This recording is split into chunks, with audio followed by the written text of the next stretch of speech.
Did you know that Toy Story 5 confirmed once and for all that several characters from the Toy Story universe itself, who we never even imagined were connected, are actually related? And there's more. The movie also showed that characters like Blaze had already appeared in previous movies, and none of us had a clue. What? Ever since the second Toy Story movie was released in 1999, a question came up. Why does Andy wear a hat just like Jessie's, from even before the doll became part of his toys? If he is really a fan of Woody, who has a brown hat? Actually, if we go back to the first movie, which was released in 1995, we'll notice that even back then, Andy was already wearing a hat that is simply identical to Jessie's. Incredible as it may seem, everything indicates that Toy Story 5, the latest movie released in the franchise, is the one that shows us the answer to this riddle. When Jessie is heartbroken and goes to the old tree where she and Emily used to play, she ends up discovering a time capsule. It was buried there by the human Jessie, Emily's daughter, who got that name in honor of the doll. When she starts looking through the belongings, we see a picture in which Emily, now an adult, kisses her daughter, who is simply identical to the rag cowgirl's former owner, with one single difference. The human Jessie has blonde hair, while her mom has red hair. At the same time, now talking about Andy, because of Toy Story 2, we know that Woody, Jessie, and Bullseye are all vintage dolls, released in 1950. Therefore, it would be impossible for the boy to have gotten a brand new Woody, or for his parents to be kids around that time. However, it's perfectly possible that Andy's grandparents were kids in 1950 and passed both Woody and Jessie's red hat down to their children, Andy's dad and mom. They, in turn, passed both items down to the boy when he turned 4 years old. Now think about it with me. Just like the human Jessie, daughter of Emily, the Jessie doll's former owner, was blonde, Andy's mom is also blonde. So, it would make total sense if the hat Andy wore for years was the exact same hat we saw on Emily's bed in the scene that shows Jessie's past, and which Emily gave to her daughter. When she became a mother, she passed the item down to Andy, making him the legitimate grandson of our rag cowgirl's very first owner. When I realized this, my mind simply blew. What about you? Had you already noticed this? But get ready, because that is not the only thing we found out involving the past of the Toy Story movies and the present time shown in the fifth movie. What if I told you that Blaze, who to many appeared for the first time just now, had already appeared 15 years ago? Would you believe it?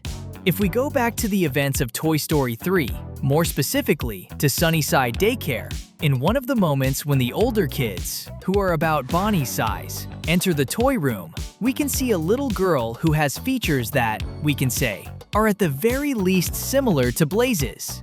Besides the little girl being a bit taller than Bonnie, just like Blaze, we can see that she is creative and really likes playing with toys. Furthermore, her skin color and hair strongly resemble these exact same two features of the current toy owner's new best friend. So this means that actually, the two friends had already crossed paths in the past and never realized it, since Bonnie's mum works at Sunnyside to this day. Still talking about Bonnie's family, we discovered that there is a huge chance that the 8-year-old girl's mum is the sister of a very famous Pixar character. We are talking about the mother of Riley, the protagonist of Inside Out.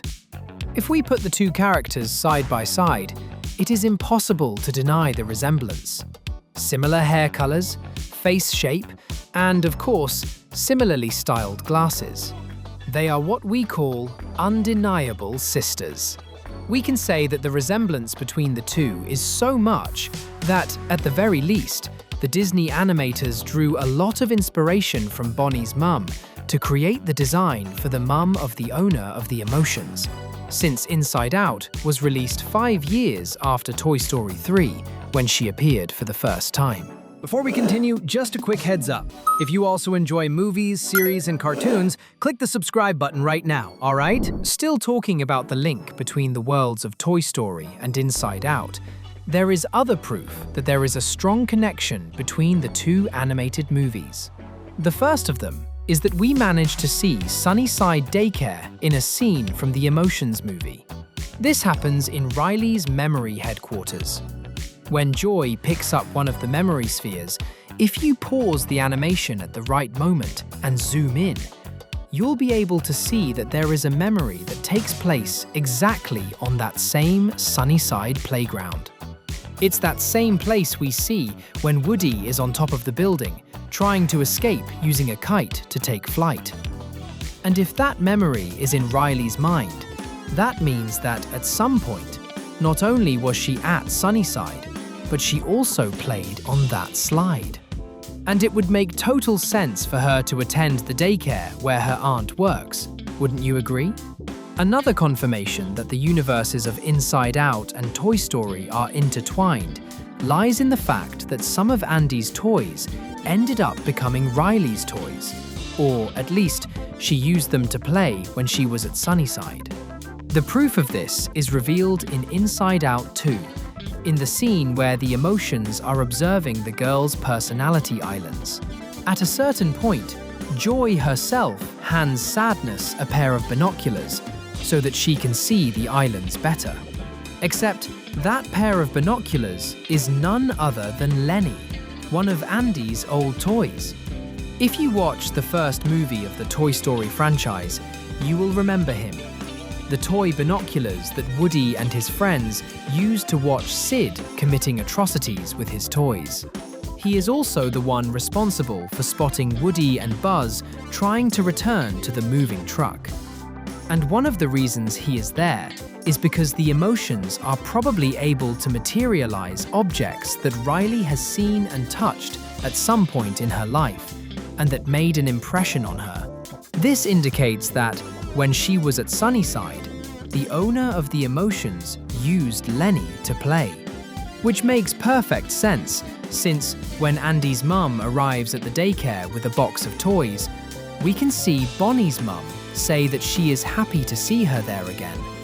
This proves that Mrs. Davis had been there other times to donate Andy's toys, which are exactly the ones that disappeared between Toy Story 2 and Toy Story 3.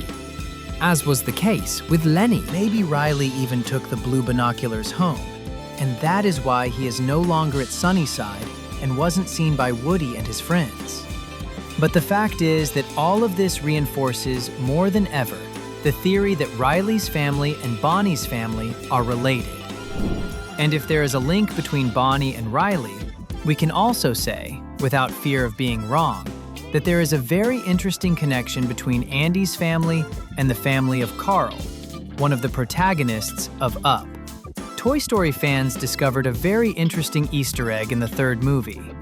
When Woody climbs onto the dresser in Andy's room and sees all the proof that the boy became a man, it is possible to notice that among the papers pinned on the bulletin board, there is a postcard. The interesting thing is that this is the same card, from the same person, that we can see on the mirror in Carl and Ellie's house. Written on it is, "Having a great time. Wish you were here." The note is signed by a woman named Emma Jean, and we can even see that it was sent from Yellowstone Park. But who would Emma Jean be? Regarding this, Pixar itself stated, through its current general director Pete Docter, who directed both movies, released a year apart from each other, that Emma would be an old acquaintance of Carl's, who ended up becoming a great friend of Ellie's.